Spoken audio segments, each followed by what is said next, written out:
તપાસમાં એણે અત્યાર સુધી એનું પોતાનું આ જે કંપની શરૂ કરી અને એમાં કેટલી ઇલિગાલિટીઝ છે એની એક તપાસ થઈ રહી છે. એણે એક પોતાનું અલગ સર્વર ચાલુ કરેલું હતું. એ સર્વરના આધારે એમાં એણે જે પણ એન્ટ્રી કરી છે એનું FSLમાં મોકલીને અમે લોકો એની તપાસ કરી રહ્યા છે. સાયન્ટિફિકલી એવિડન્સ બધા કલેક્ટ કરી રહ્યા છે. બેંક એકાઉન્ટમાંથી એણે અત્યાર સુધી 11,000 જેટલા અમારા ધ્યાન પર આવેલ છે તપાસ દરમિયાન કે 11,000 જેટલા ધારકો હતા કે જેમણે રોકાણ કરેલું હતું. તો એ સિવાય પણ કેટલા છે અને રોકાણમાં ક્યાં ક્યાં કેટલી ઇલિગાલિટીઝ થયેલી છે, કેટલા પ્રલોભનો આપેલા છે, કેવી રીતે પ્રલોભનો આપેલા છે, કોઈ એણે એની પોતાની વેબસાઇટ પરથી પણ જે પ્રલોભનો આપેલા હોય, કોઈ પેમ્ફલેટ્સ આપીને છપાવીને પણ આપ્યા હોય, તો એ બધા તપાસ અમે લોકો કરી રહ્યા છે. અને અલગ અલગ ટીમો બનાવીને અત્યાર સુધી પણ જેટલા બી ડોક્યુમેન્ટ્સ, ખાસ તો આ આખો ગુનો છે દસ્તાવેજી પુરાવાના આધારે તપાસ થઈ રહી છે. એટલે એમાં એણે ક્યાં ક્યાં કેટલું રોકાણ કરેલું હતું, કેટલા રોકાણમાં કેટલા હજુ એને ચૂકવવાના બાકી છે. અમારી આટલી તપાસ દરમિયાન લગભગ 95 થી 100 કરોડ જેટલા રૂપિયા એણે હજુ લોકોને ચૂક્યા નથી. અને ફરિયાદીઓને અમે જે અપીલ કરી છે એ પ્રમાણે અમારી તપાસ ચાલુ છે.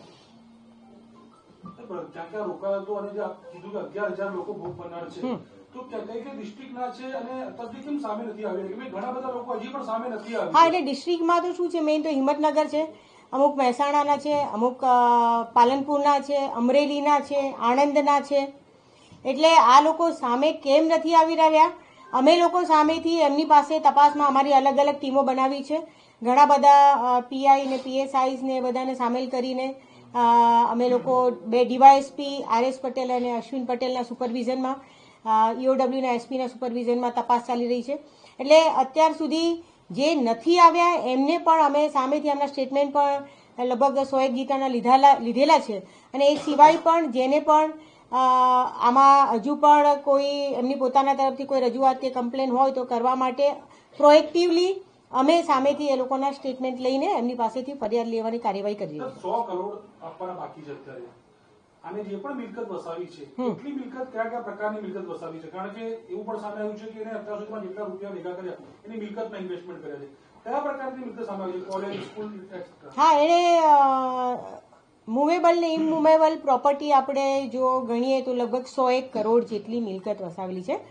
અને એ મિલકતમાં ઇમૂવેબલ પ્રોપર્ટી જે છે લગભગ 80 કરોડ જેટલી છે અને બીજી જે મૂવેબલ છે 20 કરોડ જેટલી છે. અને એમાં એ બધી પ્રોપર્ટી એ તો અમે તપાસ કરી રહ્યા છીએ, પણ એ સિવાય એના કુટુંબીજન જે કે એના નજીકના સગા, એના ફ્રેન્ડ સર્કલ, એ બધાની પ્રોપર્ટી પણ અમે તપાસના અમારા માટે એક અગત્યનું પાસું છે.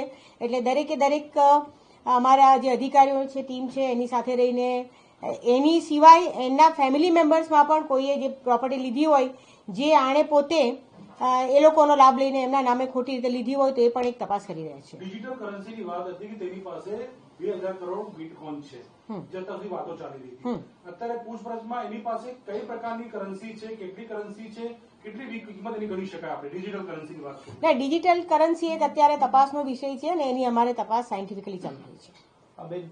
જે પ્રકારે જ્યાંથી પકડાયો ખૂબ જ ચોંકાવનારું અમારા માટે પણ હતું કે આટલા નજીકથી હશે. ક્યાં ક્યાં ફર્યો હતો આટલા સમય? એ શરૂઆતમાં તો બગલામુખી જે MPનું જે છે ત્યાં ગયેલો હતો અને ત્યાં તપાસ થઈ ચૂકી છે. એ સિવાય પછી એ રાજસ્થાનમાં ગયેલો હતો અને રાજસ્થાનમાં લગભગ 10 દિવસ રોકાયેલો હતો. અને ત્યારબાદ એ જે રોકાયો છે એ આજે દેવાડા ગામેથી મળ્યો છે. દવાડા ગામેથી એ 15 થી 20 દિવસ એ ત્યાં જ રોકાયેલો હતો. અને વચ્ચે વચ્ચે એની મુવમેન્ટ અહીંયા અમદાવાદ ને ગાંધીનગર ને એ રીતે થયેલી છે. એના ફાધર છે અને ત્યાં જે ફાર્મ હાઉસના જે વ્યક્તિ છે કિરણ ચૌધરી છે, એની સામે આપણે ગુનો નોંધી રહ્યા છીએ કે પછી? યસ. એમાં એને જે કિરણસિંહ ચૌહાણ જેને એને આશરો આપ્યો છે એમની સામે અમે અત્યારે કાર્યવાહી કરી રહ્યા છીએ, તજવીજમાં ચાલુ છે. મેડમ, એ રિમાન્ડ દરમિયાન પોલીસને સહયોગ આપે છે ખરો? રિમાન્ડ દરમિયાન સહયોગમાં શું છે કે શરૂઆતના તબક્કે તો ઘણું બધું એ છુપાવતો હતો, પણ અત્યારે હાલના તબક્કે ધીરે ધીરે અમે લોકો એની પાસેથી માહિતી મેળવી રહ્યા છીએ. આ કેસમાં એક મહિલા પોલીસ કર્મીનું પણ નામ ચર્ચાઈ રહ્યું છે કે જેને મળવા જતી હતી જ્યાં તે રોકાયો હતો દસાડા ગામે જેવાડા ગામે એ કોઈ તપાસમાં ખુલ્યું છે કોઈ નામ કોઈ મંગે ના ત્યાં જે મહિલા પોલીસની વાત આવે છે, અધિકારીની વાત આવે છે, એ એની પર્સનલ મેટર હતી, કેમ કે એમની સાથે લગ્ન કરવાના હતા એવું આમના પ્રમાણે કહેવું છે. અને છતાં પણ એ મહિલા અધિકારીનો કોઈ ક્રિમિનલ રોલ આવશે અને મદદ કરવામાં અને આશરો આપવામાં તો ચોક્કસ એ દિશામાં એની સામે એક્શન લેશે. એ મહિલા અધિકારી જે છે એની મિલકત તપાસાઈ રહ્યો, કારણ કે એક વિષય એવો પણ આવ્યો હતો કે ભૂપેન્દ્રસિંહ ઝાલાએ મહિલા તમારી પીઆઈ જે છે બંગલો પણ ખરીદી આપ્યો. આ દિશામાં કઈ તપાસ કરી છે કે હવે કરવાના? હવે કરીશું ચોક્કસ. ફ્રેન્ચાઇઝી મેડમ, જે ફ્રેન્ચાઇઝી જે લોકો આ લોકો લીધી, લગભગ 18 જગ્યાનું આપણે આવે છે, અલગ અલગ જગ્યાએ ફ્રેન્ચાઇઝી લીધી, જેને ફ્રેન્ચાઇઝી લીધી એનો પણ રોલ સીધી રીતે કહેવાય કે આની અંદર છે, તો એવા લોકોને આપણે બોલાવીએ છીએ. હા ચોક્કસ. એવા જેટલા બી એજન્ટો છે જેમણે સૌથી વધારે રોકાણ કર્યું છે અને સૌથી વધારે જેમનો રોલ છે એવા એજન્ટોને પણ અમે જોઈ લીધેલા છે અને એમનો પણ રોલ જેટલો પણ ક્લિયર થશે એટલો તરત જ એમની સામે એક્શન લેવાશે. જે આટલા દિવસ ફર્યો એની પાસેથી એને અલગ અલગ સિમ કાર્ડો ચેન્જ કરે, એ સિમ કાર્ડો કોના નામે ખરીદ્યા હતા એ કઈ ખબર પડી? ના, સિમ કાર્ડો તો એને સિમ કાર્ડ કરતાં એ અમુક ટેકનિકલી પેલું ડોંગલ ને એ બધાનો યુઝ કરતો હતો, એટલે એ ડોંગલ એ બધું અમે લોકો આગળ એના જેટલા પણ મોબાઈલ છે જૂના છે અત્યારના એના ફેમિલી મેમ્બર્સના એની સાથેના એના ગ્રુપના જેટલા પણ હતા એના સ્ટાફમાં પણ જે બધા એના પ્યુનથી માંડીને જેટલા પણ એના કર્મચારીઓને એના એકાઉન્ટ સંભાળવાવાળા એ બધાની સાયન્ટિફિકલી એ રીતે અમે તપાસ કરી રહ્યા છીએ. એફએસએલ કેટલાક એવા ક્રિકેટરો છે કે જેને પણ બીઝેડમાં રોકાણ કર્યું. અમારા પહેલાના અધિકારી અહીંયાથી જેવું કીધું હતું કે 5 થી 6 જેટલા એવા ક્રિકેટ, એ દિશામાં શું તપાસ, કઈ નામો આવ્યા છે કે બધું તપાસ? હા, એ દિશામાં તો જે 3 નામ આવેલા હતા એ નામ પ્રમાણે જ એમનું પણ કેટલું રોકાણ થયેલું છે કે શું ખરેખર એ તપાસ થઈ રહી છે. હા ચોક્કસ જરૂર જણાશે તો એમની પણ પ્રોપરલી તપાસ થશે. કેટલું રોકાણ એમને ફિગરલી તમે કહી શકતા હો તો? એક્ઝેક્ટલી તો બહુ મને અત્યારે 3 ક્રિકેટર હતા અને એકનું કદાચ થોડુંક વધારે છે, બાકી બીજા બધાનું કહું એક્ઝેક્ટલી યાદ નથી અત્યારે મને. 10 લાખ કે એકનું 10 લાખ હતું ને એકનું બીજું કંઈક 25 લાખ જેવું એવું કંઈક હતું. કોર્ટ એમનું લીધું છે નિવેદન એમના? ના, એ તપાસ ચાલુ છે. મેડમ, આજે 11,000 જેટલા રોકાણકારોનો ડેટા તમારી પાસે મળ્યો, બસ સૌથી વધારે રકમ રોકાણકારની કેટલી હતી? હાઈએસ્ટ ઇન્વેસ્ટમેન્ટ કેટલા રૂપિયાનું થયેલું છે કોઈ એક પર્ટિક્યુલર રોકાણકાર? 1 કરોડ, 2 કરોડ, 4 કરોડ, 5 કરોડ? એટલે એ અમે લોકોએ અલગ બાયફર્કેટ કર્યા છે. 1 કરોડ કરતાં વધારે રકમનું જેનું રોકાણ થયેલું છે એ લોકોના નામ ને એ બધું અમે લોકોએ બાયફર્કેટ કર્યું છે ને અમે તપાસ કરી રહ્યા છીએ. અંદાજિત કેટલા હશે નંબર ઓફ ઇન્વેસ્ટમેન્ટ? લગભગ 10 જેટલા છે. જેનું 1 કરોડથી વધારે? 600 કરોડનું સ્કેમ છે તો 11,000 કરોડ, સોરી, 11,000 ની અંદર 6,000 કરોડ કેવી રીતે એડજસ્ટ થાય? 6,000 કરોડ તો જે તે વખતે ફરિયાદીએ લખાવેલું હતું, બરાબર, પણ એ હવે તપાસ જે કરી રહ્યા છે અમે લોકો તો એમાં તો લગભગ 400 થી 450 કરોડ જેટલું જ ફિગર અત્યારે હાલ મળી રહી છે. મેડમ, આ જયારે મળ્યો ત્યારે એની પાસેથી કઈ કઈ વસ્તુઓ મળી આવી? મોબાઈલ ફોન, રોકડ, કેશ, શું શું મળ્યું એની પાસે? હા, મળ્યો ત્યારે તો એની પાસે પેલા જે ડોંગલ મળેલા હતા અને કેશ પણ હતી. કેટલી કેશ હતી? કેશ 3.5 લાખ હતી. હવે આગળ કઈ દિશામાં તપાસ છે? કારણ કે રિમાન્ડના દિવસો બાકી છે. મહત્વનો મુદ્દો હવે સીઆઈડી માટે શું છે આની તપાસ? મહત્વનો મુદ્દો તો જે અગત્યના મુદ્દાઓ છે એમાં મેં શરૂઆતમાં જે વાત કરી કે એણે એના પોતાના જે એકાઉન્ટ્સ ખોલાવેલા હતા તો એનો જેટલા બી એજન્ટો છે એના પાન કાર્ડ નંબર મેળવીને અને એના બધા એકાઉન્ટ્સને જે છે એનું અમે લોકો સાયન્ટિફિકલી તપાસ કરીને મેઇન વાત કરી તે પેલું જે એનું સર્વર બનાવવામાં આવ્યું છે શરૂઆતથી, એ સર્વરને અમે એફએસએલ અધિકારીની હાજરીમાં વ્યવસ્થિત તપાસ કરીને એમાં કયા કયા ડેટા છે, કયા કદાચ કેટલાક ડેટા ડિલીટ પણ થઈ ગયા હોય તો એ ડેટા ડિલીટ થયેલા હોય પણ અમે રિટ્રીટ કરવાના પ્રયત્નો કરી રહ્યા છે. પછી બીજા જેટલા બી રોકાણકારો છે એણે આ લોકો રોકાણકારો પાસેથી શું આર્થિક લાભ મેળવેલો છે અને પોતે એણે બધી જે પ્રોપર્ટી વસાવી છે પ્રોપર્ટી માં ખરેખર કોના નામે છે, શું છે, કેવી રીતના એને ટ્રાન્ઝેક્શન આખું કર્યું છે, એ પણ એક તપાસનો વિષય છે. પછી એના તપાસમાં એણે જે ટ્રાન્ઝેક્શન કર્યું છે તો એમાં જે પણ એના ઓફિસમાંથી એનું જે એકાઉન્ટ સંભાળતા હતા એનો જે ચાર્ટર એકાઉન્ટ છે કે એ બધા, તો એ બધાનો રોલ કેટલો છે, શું છે, એ પણ અમે લોકો તપાસ કરી રહ્યા છીએ. આની અંદર મેડમ એક આઈપીએસ ઓફિસરનું નામ પણ ચર્ચાઈ રહ્યું હતું કે તેનું પણ ક્યાંક ક્યાંક સંડોવણી છે, એ બાબતે શું કઈ તપાસ કરી છે, પૂછપરછ થઈ છે? હા, પૂછપરછ થઈ છે. હાલ અત્યારે એવું કોઈ જ નામ તપાસ દરમિયાન મળી આવ્યું નથી. મેડમ, રાજકીય નેતાઓનો પણ આની સાથે ગરોબો હતા ને એ લોકોએ પણ આમાં કંઈક રોલ ભજવ્યો એવી આપણી તપાસમાં કંઈક ખુલ્યું હોય. ધવલસિંહ ઝાલા અને ભીખુસિંહ પરમારનું પણ નામ આવ્યું છે. ના, અમારી હાલની તપાસમાં એવું ના, હાલની તપાસમાં એવી કોઈ બાબત ધ્યાન પર આવી નથી. આ જે ટ્રાન્ઝેક્શન અત્યારે આપણને જે 7 બેંકોના મળ્યા છે એમાં કોઈ એવું ફંડ છે કે જે એણે વિદેશ ટ્રાન્સફર કર્યું હોય કે પછી ભારતની અંદર જે ટ્રાન્સફર જે થયેલું છે એની અંદર?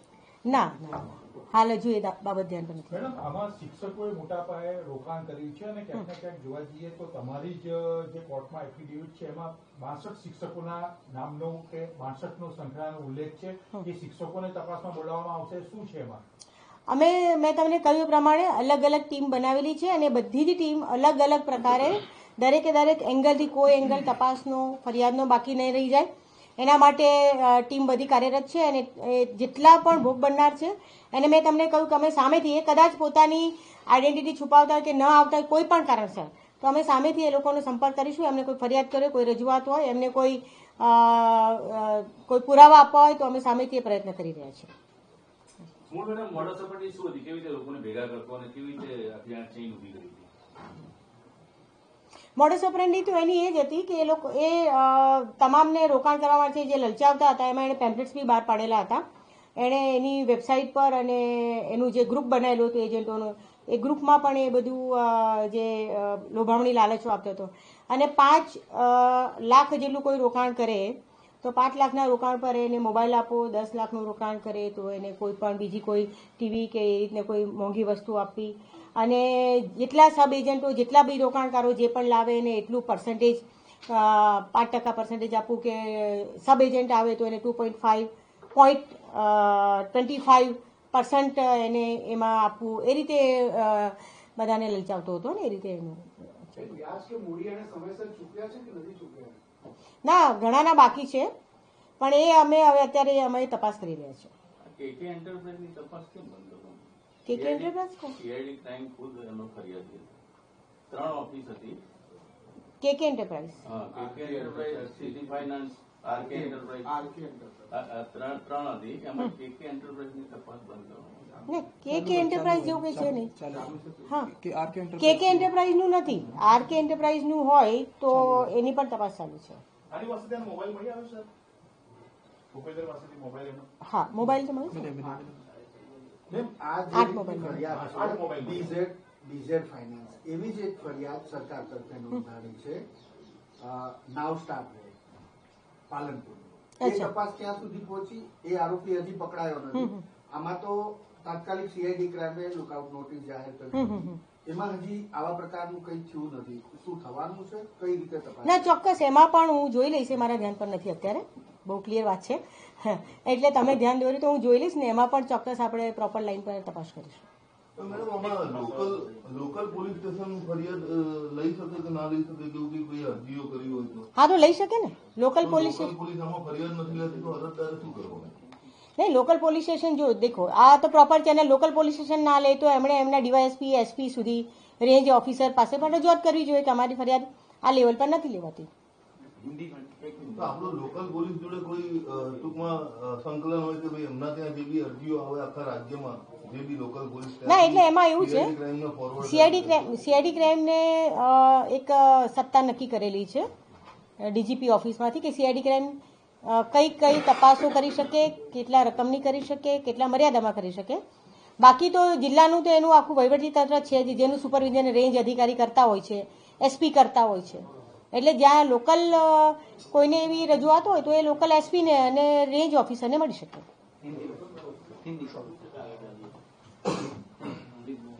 હા, બોલો, તમે બોલો.